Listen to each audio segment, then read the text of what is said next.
Glória a Deus, queridos. Sejam todos bem-vindos mais uma vez. Eu sei que chegou ainda há pouco. É uma grande honra tê-los aqui. Então, muito bem, queridos. A parábola de hoje é a parábola das ovelhas e dos bodes, tá? Aqui o texto de Mateus, capítulo de número 25, a partir do versículo 31. Vou fazer a leitura. Quando vier o Filho do Homem na sua majestade e todos os anjos com ele, então se assentará no trono da sua glória. E todas as nações serão reunidas em sua presença, e ele separará uns dos outros, como o pastor que separa dos cabritos, né, os bodes, das ovelhas, no caso, né? E continuando. E porá à direita as ovelhas e os cabritos ou os bodes à esquerda. Então dirá o rei aos que estiverem à sua direita: Vinde, benditos de meu Pai, entrai na posse do reino que vos está preparado desde a fundação do mundo. Amém? Porque tive fome e me deste de comer, tive sede e me deste de beber. Era forasteiro e me hospedastes. Estava nu e me vestiste. Enfermo e me visitaste. Preso e foste ver-me. Então perguntarão os justos: Senhor, quando foi que te vimos com fome e te demos de comer, ou com sede e te demos de beber? E quando te vimos forasteiros e te hospedamos, ou nu e te vestimos? E quando te vimos enfermo e preso e fomos te visitar? O rei respondendo lhe dirás: em verdade vos afirmo que, sempre que o fizeste a um destes meus pequeninos irmãos, a mim o fizeste. Então o rei dirá também aos que estiverem à sua esquerda: apartai-vos de mim, malditos, para o fogo eterno preparado para o diabo e seus anjos, porque tive fome e não me deste de comer, tive sede e não me destes de beber, sendo forasteiro não me hospedaste, estando nu não me vestistes, achando-me enfermo e preso não foste ver-me.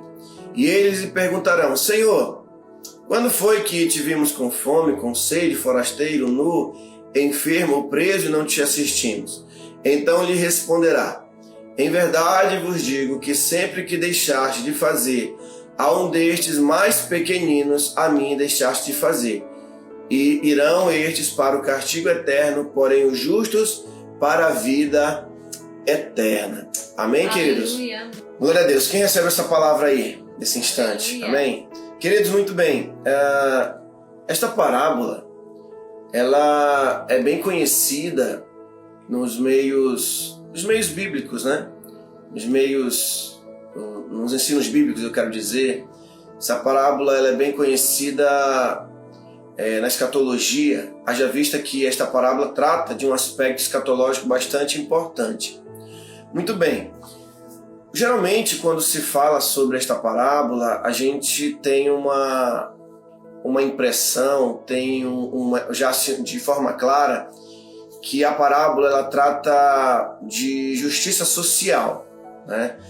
Parece que ela fala de justiça social porque ela fala dos pobres, ela fala daqueles que estão sofrendo, fala sobre aqueles que estão aprisionados, aqueles que andam sem as suas vestes, né?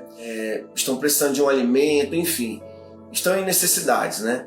Então, quando nós analisamos essa parábola, o que nos salta, geralmente, à compreensão é que, no primeiro momento, o Evangelho parece que ele se resume à justiça social. Inclusive, essa questão da justiça social, ela já foi tema de um livro chamado Igreja, Carisma e Poder, né, que é a Teologia da Libertação, do Leonardo Boff, que é um ex-teólogo católico, podemos dizer assim, né? Porque ele foi, digamos assim, excomungado das suas funções sacerdotais, e porque pregava essa teologia, porque resumia o qual? Se resumia aqui, né? resumir a igreja apenas à questão de justiça social, né? Eu tenho um livro, inclusive, aqui que fala sobre isso. Deixa eu ver onde é que ele está. Bom, está na parte aqui superior, inclusive foi uma indicação na época da faculdade, né, no professor, que acabou adquirindo esse livro apenas para a questão de conhecimento. Pois bem, mas resumir as escrituras apenas à justiça social, isso fica um pouco distante da real mensagem do Evangelho, certo? Pois bem, quando nós estamos falando sobre essa parábola das ovelhas, né, e dos bodes, Jesus ele quer nos trazer algo que é fundamental dentro dos ensinos de Cristo, que é a questão da misericórdia, é a questão do amor, a questão de atos de misericórdia que brotam de um coração que se encontrou com a misericórdia de Deus. Eu costumo dizer e entender, queridos, que só consegue demonstrar misericórdia aqueles que precisaram um dia dessa misericórdia. Ninguém pode dar aquilo que nunca recebeu. Então, a partir do momento que eu tenho um encontro com Cristo, evidentemente, o meu coração, transformado a partir desta misericórdia, deve exercer uma atitude de misericórdia para com o meu próximo. Mas vamos lá, eu vou já chegar no ponto que eu quero trazer aqui para nós. Deixa eu fazer aqui mais uma pequena introdução. Muito bem, dentro do contexto bíblico, nós temos a imagem, né, da ovelha e do bode, do cabrito, né? Porque a ovelha é aquele símbolo da obediência, né? A ovelha, ela obedece o seu pastor, a ovelha, ela se submete, né? A ovelha, ela não questiona, assim, não que ela não pode ter os questionamentos, não, assim, ela, nesse sentido, digamos assim, que ela não pode ter opinião, falando aqui já do lado humano, né? Uma ovelha, no caso, o ser humano aqui, né? Ela pode, né? Mas no caso da ovelha, assim, falando das características do animal, né? Desse animal tão interessante. Ele não questiona, geralmente ele obedece, mesmo quando ele tem alguma ovelha que é, digamos assim, mais difícil de lidar dentro do rebanho ali, o pastor vai lá, às vezes quebra ela, tira ali a pele dela, cerca ela, mas ela não questiona, ela obedece, porque possivelmente ela tem aquela questão de se submeter ao pastor, né? Já o bode não, né? Geralmente o bode dá cabeçada, ele questiona, ele é insubmisso,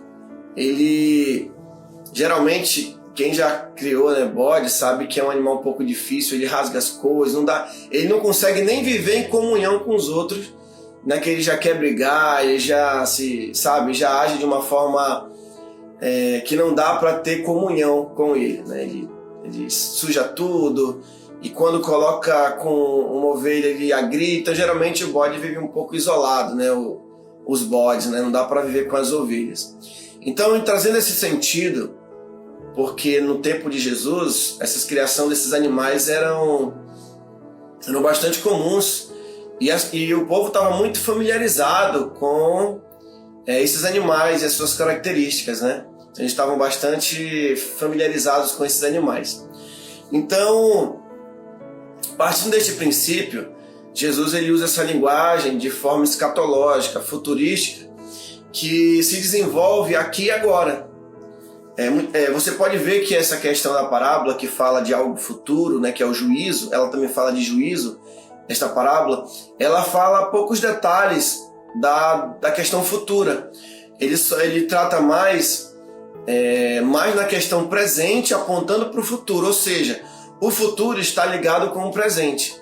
Então, o que eu quero trazer aqui para nós meditarmos nessa noite é justamente, não é necessariamente resumir o Evangelho a questões de justiça social, mas pensar no seguinte: eu devo agir com misericórdia, né, que esse é o ponto da parábola, por aqueles que estão numa situação diferente da minha, por exemplo.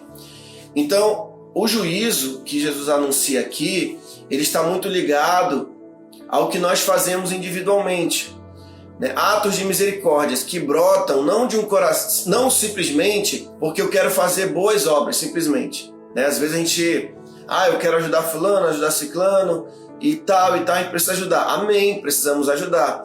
Mas não é isso que nos salva. Mas também, mas um coração que é salvo deve fazer também boas ações, né? E outra coisa, mas eu não quero focar muito nessa questão da justiça social, de resumir o evangelho a isso.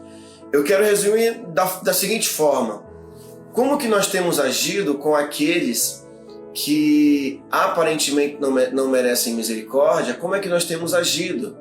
Qual é a nossa atitude para com estas pessoas? E é justamente esta parábola que, na verdade, parece mais uma explicação do que uma parábola em si. Mas vamos classificá-la como uma parábola até então. Mas é uma explicação, essa parábola, de como o nosso coração deve estar preparado para o juízo, né? Ou seja, muitas vezes nós nos preocupamos com o que nós estamos fazendo, mas devemos também lembrar daquilo que não estamos fazendo, né? Aquilo que deixamos de fazer. Então, essa parábola é um grande alerta para que nós não esqueçamos jamais da misericórdia, jamais daquilo que Deus fez em nossas vidas. Pessoas que às vezes não merecem misericórdia, pessoas que às vezes merecem, muitas vezes, o nosso desprezo, digamos assim. Mas essa não deve ser jamais o nosso desejo, a nossa vontade para com o meu irmão e a minha irmã, né? Eu devo ter ou seja, quando eu ajo com misericórdia, eu estou agradando o coração do Senhor. E vale aqui ressaltar que Jesus ele se põe aqui como juiz.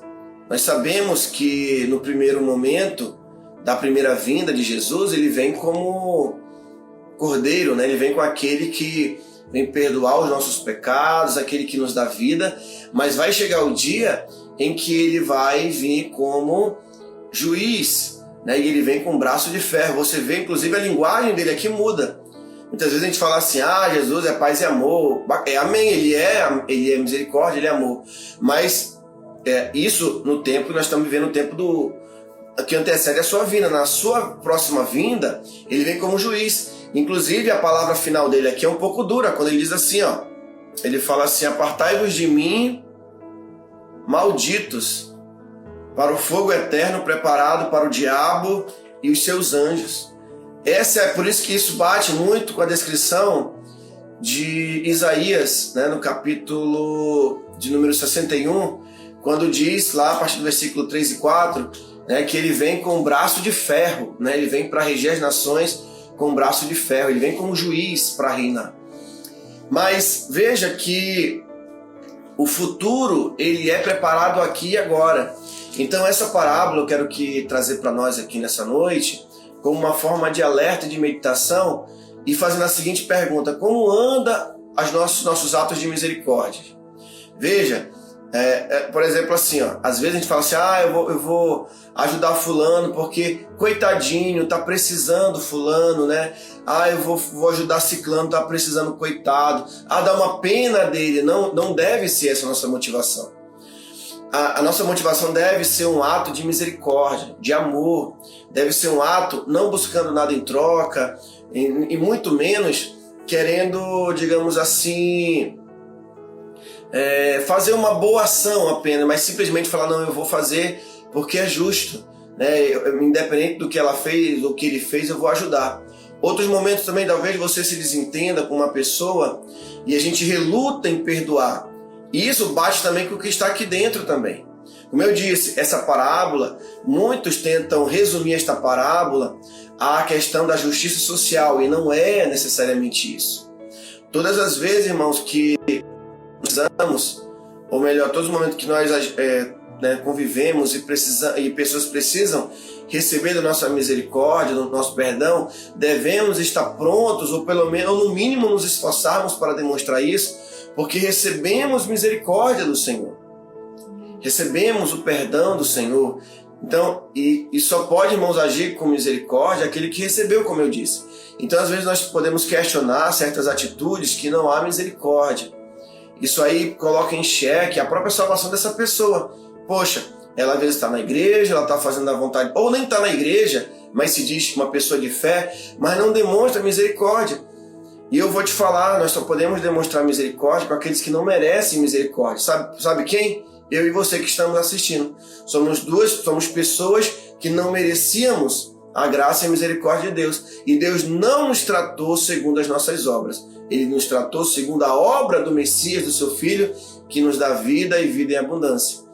Então, é interessante notar que esta parábola, ela segue na sequência, né, de outras parábolas, como a parábola do talento, uma parábola das 10 virgens, como o discurso do capítulo 24 de Jesus, que é o discurso escatológico de Jesus, que para mim é o desfecho final de como as coisas vão acontecer no fim dos tempos. Então, você vê que a parábola ela vem reforçar essa ideia de, no meio deste mundo, agir com misericórdia, sabe? Relevar mais as coisas, ser compassivos, como diz Paulo lá na carta aos Efésios, no capítulo 4, a partir do versículo 24 em diante. Ser compassivos, perdoando os uns aos outros. Então ele bate muito em cima dessa tecla. Sabe por quê a questão do perdão, queridos? Porque todo dia você precisa perdoar. Quantas vezes você faz esse exercício espiritual? Diante de você ir dormir ou pelas manhãs, você zerar a conta. Vê quantas pessoas te magoaram que você precisa perdoar. Às vezes, irmãos, nós temos que ter um olhar de misericórdia. Alguns dias eu tenho me questionado a mim mesmo em algumas atitudes minhas. Poxa, eu acho que eu não estou agindo com tanta misericórdia, eu preciso agir com mais misericórdia. Isso não quer dizer que você não pode ser firme, que você não pode conversar com as pessoas, exortar, porque a exortação e a disciplina é bíblica, mas sempre colocando, queridos, a misericórdia na frente, colocando o amor. E isso muitas vezes acontece dentro das casas.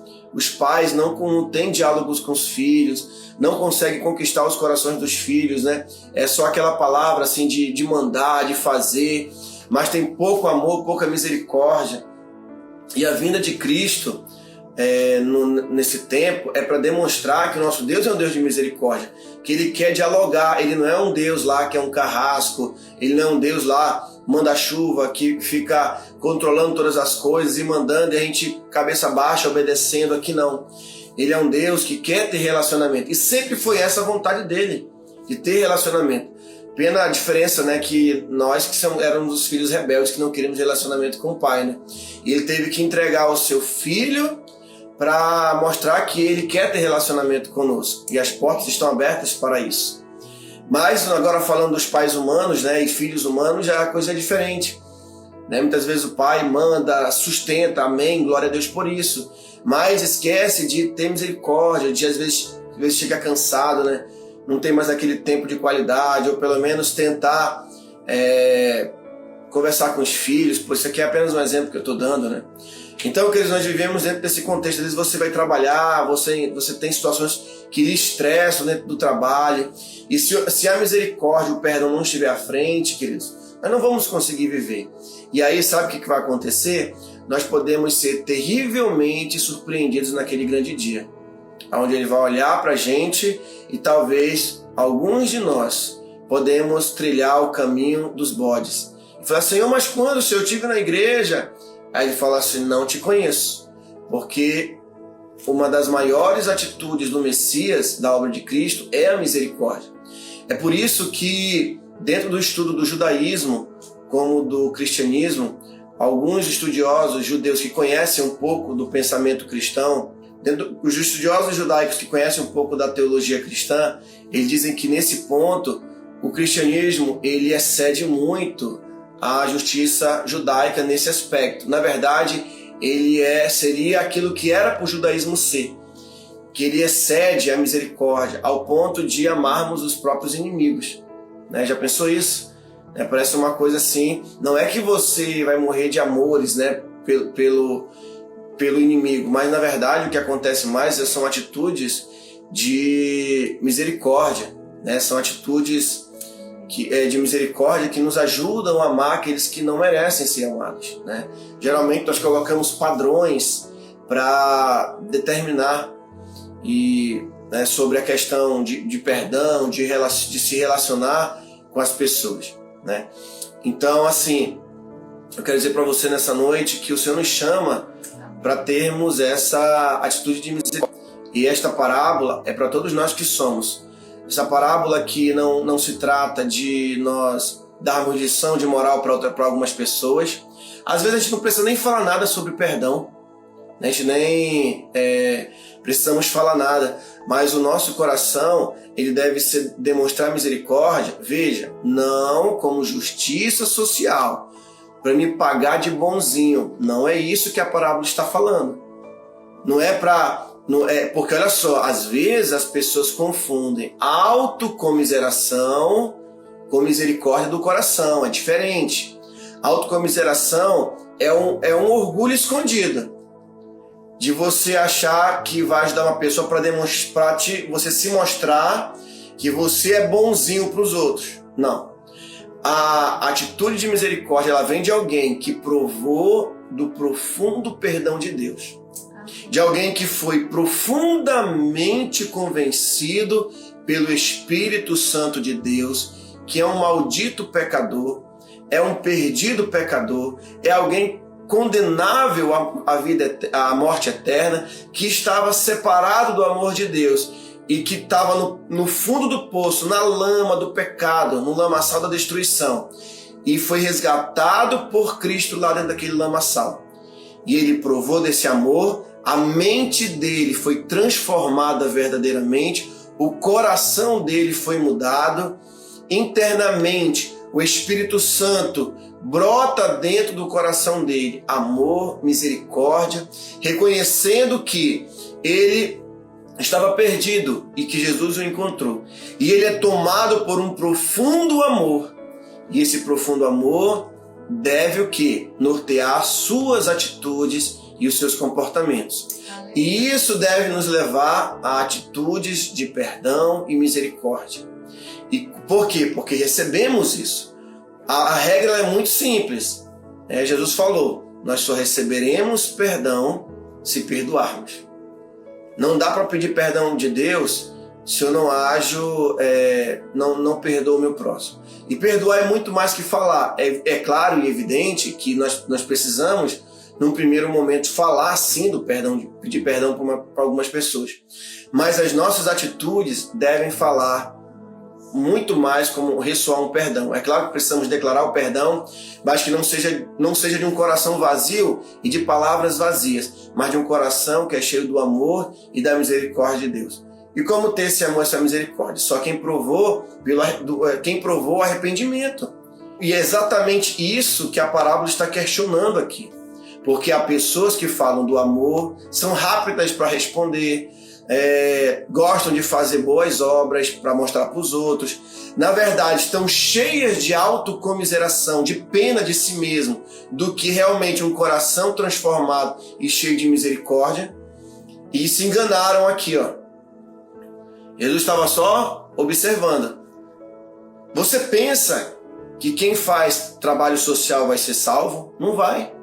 Não vai ser salvo. Porque Jesus não está vendo apenas o que a obra está fazendo, ele está vendo a transformação do coração. Então nós temos aqui dois paradoxos, preste bem atenção. Primeiro paradoxo, aqueles que fazem justiça social, mas não conhecem Jesus, não serão salvos por boas obras, não serão salvos, porque precisam passar pelo arrependimento profundo. Como também não serão salvos aqueles que acham que são salvos, deixam de ajudar o próximo e que não vão herdar salvação. Por quê? Porque se enganaram, um coração transformado, e não faziam. Ou aqueles que também não tiveram um coração transformado e faziam se auto-enganando, achando que porque, uau, legal que as minhas mãos fizeram algo, porque eu perdoei o meu vizinho, porque eu perdoei fulano, porque eu agi com misericórdia para com ciclano. Então eu volto a falar o que Jesus está aqui dizendo, que nós precisamos ser ovelhas. A ovelha ela obedece.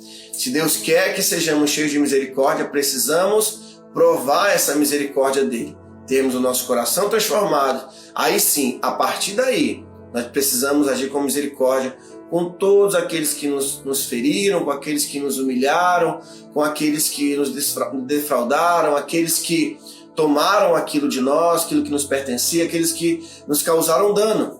Então nós temos que ter um coração propício, transformado, e que as nossas atitudes de misericórdia venham de um coração transformado pelo Senhor. E Jesus aqui bate na tecla que aquele que tem um coração transformado, sim, ele nem percebe o que ele está fazendo pelo Senhor, porque aquilo é natural. E a sua salvação, ela é uma consequência o reino, ele vai receber a consequência desta transformação, né? Então, eu deixo essa palavra nessa noite para a sua vida. E aí vem uma pergunta: poxa, então como é que eu posso avaliar o meu coração, né? Como é que eu posso avaliar o meu coração para saber que de fato eu passei por uma experiência profunda de arrependimento e eu tenho me esforçado para colocar essa palavra em prática? A primeira pergunta que eu te faço é o seguinte: essa pergunta ela é crucial. Como é que você pode provar para alguém que você nasceu de novo? Qual é a experiência de transformação que você pode falar? Eu tive um encontro com ele porque eu passei por isso, por aquilo. Nós não estamos falando de religião. Religião qualquer um pode ter, né? Estão cheias de religiões por aí. Estou falando de Bíblia, estou falando de verdades bíblicas, né? Eu posso fazer hoje uma análise e dizer para mim mesmo: poxa, eu estive no fundo do poço, eu estive assim, eu passei por isso, por aquilo, eu fui resgatado e hoje eu fui transformado, né?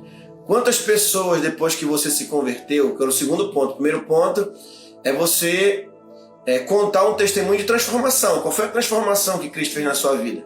Qual era a vida que você vivia e qual é a vida que você vive hoje em Cristo? Isso aí é uma pergunta fundamental. A segunda, a partir dessa transformação, quantas pessoas você visitou que você fez mal, que você foi uma pessoa que talvez até destruiu situações e foi lá e tentou se reconciliar, né? Quais são as reparações que você está fazendo a partir da sua conversão? Se você se converteu e você não fez uma reparação, a sua conversão ela é questionável. A nossa conversão ela é questionável. Porque lá nos mandamentos do Senhor na lei, toda falha requer reparação. Ah não, Jesus me perdoou. Amém, mas vai restituir aquilo a quem você fez mal. Vai restituir, vai pedir perdão, vai escrever uma carta, vai se reconciliar. Vou dar um exemplo para você: Zaqueu. Zaqueu queria conhecer o mestre. Ele era de baixa estatura, subiu na árvore, ouvia falar de Jesus, ouvia falar que havia um homem que estava perdoando. E Zaqueu subiu na árvore para ele pelo menos ver esse homem. E quando ele vê a dedicação desse homem, né, as pessoas imprensando o mestre, empurrando o mestre e tudo mais, e Zaqueu simplesmente: eu vou subir para vê-lo. E Jesus vê a fé daquele homem e fala: Zaqueu, me convém hoje estar na tua casa. Jesus leva o evangelho para Zaqueu e Zaqueu tem uma atitude, ele entende as suas responsabilidades a partir de agora que se converteu. Se foi convencido pelo Espírito, porque Cristo, ele é o nosso consolador, ele é aquele que nos convence também do nosso pecado. E ele falou: agora, Senhor, eu vou restituir 4 vezes mais aqueles que eu fiz mal, aqueles que eu roubei, né? Até 4 vezes mais. Aí ele fala: opa, hoje houve salvação neste lugar. É claro, irmãos, que tem pessoas que não dão para reparar, porque às vezes aceita Jesus, quando vão tentar, né, morrem antes disso. Mas isso não é regra também. É claro que a sua motivação de querer reparar, restituir, fazer a reparação, isso conta para Deus. Chama-se kavaná. É a intenção correta do coração, né? Então, o que eu quero dizer para você também nessa noite, nessa parábola, é que existe um juízo de Deus. Deus, ele quer que nós possamos ter um coração transformado realmente pela sua palavra e que as nossas atitudes possam expressar misericórdia com aqueles que, digamos assim, não merecem misericórdia. Tem alguns programas sensacionalistas, né, que falam, CPF cancelado, aí todo mundo ri, bate palma, né, vê as pessoas morrendo, sofrendo, tudo bem. A gente sabe que algumas pessoas elas recebem aquilo que plantam, mas eu, como servo, não devo aplaudir isso aí, né? Eu não devo no meu coração desejar tipo assim, bem feito, né, que isso aconteceu com fulano. Eu não posso me associar com ensinos que são contrários à palavra de Deus. Deus quer que nós venhamos demonstrar misericórdia em tudo que fazemos. E eu, irmãos, humildemente falo que tenho tentado viver isso, né, a cada dia. Às vezes bate pessoas na nossa porta e às vezes assim, a gente nem tem, né, para ajudar, mas a gente dá um jeito. Não porque nem eu nem conheço aquela pessoa, mas simplesmente como um exercício espiritual, né? Às vezes a gente fala assim, eu não vou dar esmola para fulano, mas a esmola ela é bíblica, né? Inclusive, quando nós lemos ali o relato de aquele soldado que se converteu lá, o centurião Cornélios, né? O anjo chega para ele e fala, Cornélios, a tua esmola e as tuas orações foram ouvidas, né, e recebidas diante de Deus, né? Mas, queridos, o que eu quero finalizar dizendo é o seguinte: existe um juízo. Jesus está preocupado, sim, se o seu povo está agindo com misericórdia, né? Muitas vezes somos intolerantes uns com os outros na igreja, né? Não temos paciência uns com os outros, brigamos por qualquer coisa, nos desentendemos, né? Às vezes o irmão pega uma coisa emprestada e não devolve, ou alguém te empresta algo e aí você depois já fica maldando a pessoa, fala, fulano é isso, fulano é aquilo, né? A gente tem que ter esse ato de misericórdia no nosso coração. Claro que você depois vai lá, irmão, devolve aí, né, irmão? Vamos, né? Eu preciso aí, né? Haja com... lembre de mim, né? Me devolve aquilo que é meu, né? Me devolve o que eu te emprestei, né? Então, mas assim, no nosso coração deve ter essa atitude de misericórdia, deve ter essa atitude de querer o bem, não desejar o mal, sabe? Ter cuidado com o que a gente fala, não dar voz ativa a tudo que vem no coração, porque temos um coração enganoso, né? O nosso coração naquele momento a gente fala e a gente depois acaba magoando, acaba ferindo. E aí, queridos, nós temos que ter cuidado, porque Jesus faz essa asseveração, né? Ele diz assim, verso 35, para encerrar: porque tive fome e me deste de comer, tive sede e me deste de beber, era forasteiro e me hospedastes, né? Estava nu e me vestiste, enfermo e me visitaste, preso e foste ver-me, né? Como eu disse, eu não quero interpretar isso hoje como uma passagem de justiça social, mas quando ele diz assim, quando eu estou com fome, é aquela pergunta: quantas pessoas nós temos alimentado com a palavra de Deus, com o discipulado, né? Quantas pessoas nós temos alimentado? As pessoas estão sedentas, né? Quantas pessoas estiveram com sede da palavra, do ensino, né? Quantas pessoas temos levado esse alimento, né? Quando ele diz o seguinte: era forasteiro e me hospedaste. Quantas pessoas você tem levado para a igreja? Quantas pessoas você tem visitado para pregar o evangelho? Ou quantas pessoas você tem convidado, né, para participar de um culto, por exemplo? Estava nu e me vestiste, né? Alguém que estava despido, porque o pecado envergonha, né? O pecado nos deixa despido. Quantas pessoas você tem confrontado em amor, tem pregado para que haja libertação na vida destas pessoas? Enfermo e me visitaste. Quantas pessoas você já orou que realmente estão enfermas, precisando de uma oração? Às vezes a gente não quer nem orar, irmãos. Às vezes a gente está na nossa zona de conforto, né? Mas a gente não quer romper um pouquinho, lutar contra a nossa própria carne, né? E ir lá orar por essas pessoas. Estava preso e foste ver-me. Pessoas que estão acorrentadas, né, neste mundo, no pecado, no erro. Porque, veja só, não é eu que transformo, não é você que transforma, quem transforma é Deus. Nós somos apenas um canal para levar isso aí. Por isso que nós Devemos nos espelhar em pessoas, sim, devemos ter pessoas como referência, sim, mas saber que aquelas pessoas também são falhas e também podem errar também. E a nossa confiança maior tem que estar naquele que não erra e aquele que é perfeito. Né? Hoje nós vimos, eu inclusive até pequei essa semana, estava conversando com uma pessoa e julguei. Teve aquele caso do João de Deus, né? Aquele que era espírita lá que abusava das mulheres lá, que abusava e fazia a psicografia lá, mas né, acabava fazendo outras coisas, né? Tinha aquela questão também daquela pastora Flor de Lis, né, que mandou matar o marido, envolveu aquela questão com os filhos, que tá a maior polêmica aí, né? E também tem aquele caso também de um padre católico, né? Inclusive eu acompanhava e ainda acompanho ele, né, que é o padre Robson. Eu me identifico com ele, né? Uma pessoa muito humilde, assim, o jeito dele e tal, mas que foi acusado, né? E hoje saiu a investigação dele, né? Não deu em nada, o Ministério Público não achou nada na condenação dele, né? Ou melhor, na acusação contra ele. E aí muitas pessoas já começaram a postar aí nas redes, comentar, tá vendo? O padre era inocente e tal, tá vendo? Você que colocou num saco só, junto com a Flor de Lis, junto com o João de Deus, aquela coisa toda, né? E eu pequei assim, no sentido assim de ter julgado, né, a pastora, de ter falado, ela é assim, pelo que dá para entender, ela é assim, ela é assado, mas depois o Espírito nos incomoda, né, e pedir perdão a Deus. Mas às vezes nesses comentários a gente peca, a gente não age com misericórdia. A justiça vai seguir, né, o curso, cabe à justiça investigar, não cabe a gente condenar, né, não cabe a gente exercer juízo, né, condenatório, né, e cabe a gente estar vigilante e orar por ela simplesmente, né.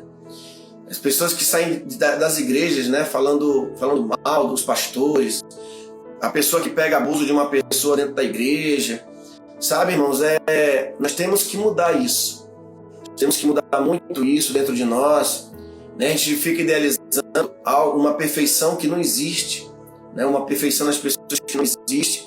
Pessoas são falhas, pessoas são humanas, né? E nós precisamos ter esse olhar de misericórdia. Principalmente com aqueles que a gente mais admira, porque aqueles que nós admiramos é de onde vem muitas vezes as nossas maiores decepções, né? Ou aqueles que a gente acaba venerando, né? E assim, temos que ter esse cuidado, né? Temos que ter esse cuidado, temos que estar atentos, né, ao nosso coração. Então, como sempre eu digo, né, quando você for pregar, pregue primeiro para você mesmo, né? Quando você prega para você mesmo, a gente aprende a agir de forma diferente. Eu sempre falo para os discípulos o seguinte: leia a Bíblia como um espelho. A pior forma de nós julgarmos a palavra de Deus, né, ou melhor, ler a palavra de Deus é assim. A pior forma de estudar a palavra de Deus é assim: olha, tá vendo esse povo de Israel? Nossa, povo murmurador. Olha só como os romanos eram. Olha como que Israel era no Novo Testamento e tal. Não. Essa não é a forma de ler a palavra. Se você ler assim, você está totalmente fora da compreensão bíblica. Você deve ler a palavra como se fosse você em todos os eventos que você esteja lendo, né? Israel, o testemunho de Israel no Antigo Testamento e também no Novo, ela é a nossa fotografia. Nós somos assim. Eu lembro de uma história que o rabino Joseph Shulam, que é um judeu messiânico, né, que viaja o Brasil, o mundo todo, inclusive já esteve no Brasil, né, levando o evangelho dentro da perspectiva da cultura judaica também, né, apresentando um Jesus que é pouco conhecido por muitos, que é o Jesus judeu, né, aquele que não deixou de ser o Messias de Israel também, né? E ele falava o seguinte, que o pessoal sempre reclama, porque lá no deserto Israel reclamava, Israel é um povo murmurador, etc. E aí o Shulam, tudo bem, vamos fazer uma excursão aqui no deserto então. E aí convida um padre, um muçulmano, né, um sheik lá, um sheik não, eu não sei como chama, né, o líder da mesquita, mas vamos colocar que seja um muçulmano, né, um líder da mesquita, um padre e um pastor, e ele como judeu e vão.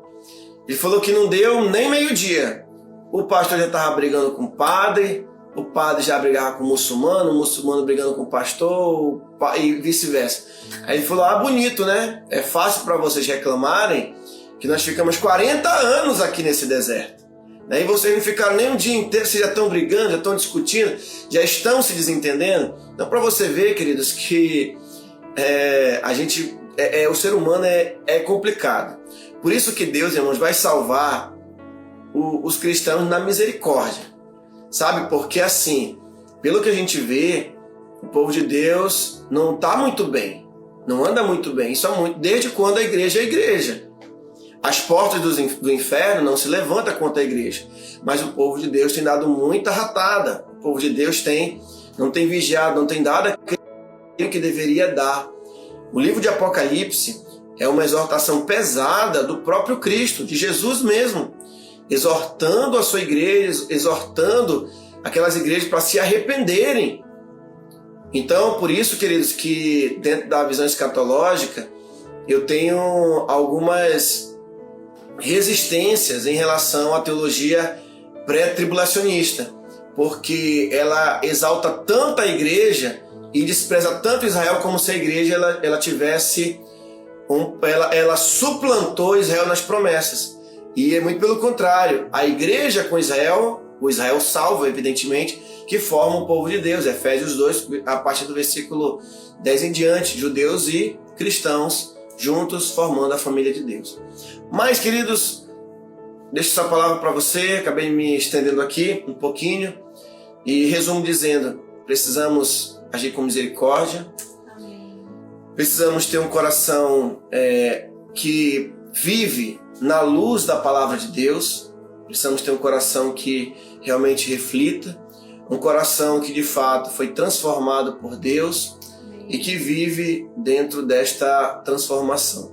Amém? Se você crê nisso, dá um joinha aí, diga amém, tá bom, que nós já vamos orar encerrando. Você concorda, Bispa Kessia? Concordo. O que você tem para dizer para nós nesta hora? É como você falou, muitas vezes as pessoas falam tanto de misericórdia, de perdão, mas elas apenas falam, elas não vivem, né? O que Deus está falando aqui na palavra dele é de viver realmente, né? De quando você vê alguém precisando, você de fato estender a mão, não só a palavra em si, dizer, não, eu ajudo, mas na hora realmente você não consegue fazer. E quando eu falo em ajudar, não é só ajudar alguém que está passando fome, mas às vezes uma pessoa que apenas quer uma palavra, um abraço, e você estender a sua mão e fazer aquilo que Deus está te chamando para você fazer, né? Muitas vezes nós somos surpreendidos com alguém na rua que só quer um abraço, como uma criança, às vezes, no sinal. Às vezes só quer que você chame, ei filho, vem aqui, uma palavra amigável para aquela pessoa que está necessitada, muitas vezes espiritualmente, não só fisicamente. Então que a gente possa levar luz para aquelas pessoas, né? Que possamos realmente ter Cristo em nossos corações, para que possamos revelar Cristo a outras pessoas, diariamente. Amém? Amém. Exatamente isso. Aí a Bispa pegou bem, esse que é o objetivo dessa parábola que nós estamos trazendo. Não é só dar o sustento físico, claro que é importante sim, nós precisamos honrar também, mas não esquecer da misericórdia. Por quê, queridos? Porque esse foi o problema que Jesus identificou na vida dos fariseus, de muitos dos fariseus. Eles davam o dízimo, até ajudavam algumas pessoas, mas não tinham a atitude de misericórdia. O olhar deles não era um olhar de misericórdia. E nós vamos perceber que em todas as atitudes de Jesus nos evangelhos, elas são movidas por misericórdia. Ele tinha um olhar de misericórdia em tudo, né? Ele tinha um olhar de misericórdia em tudo que ele fazia, no que ele, né, manifestava ali, né? Então é isso. Espero que você tenha entendido essa palavra, que você possa ter tomado posse, né, desta palavra. Vamos orar?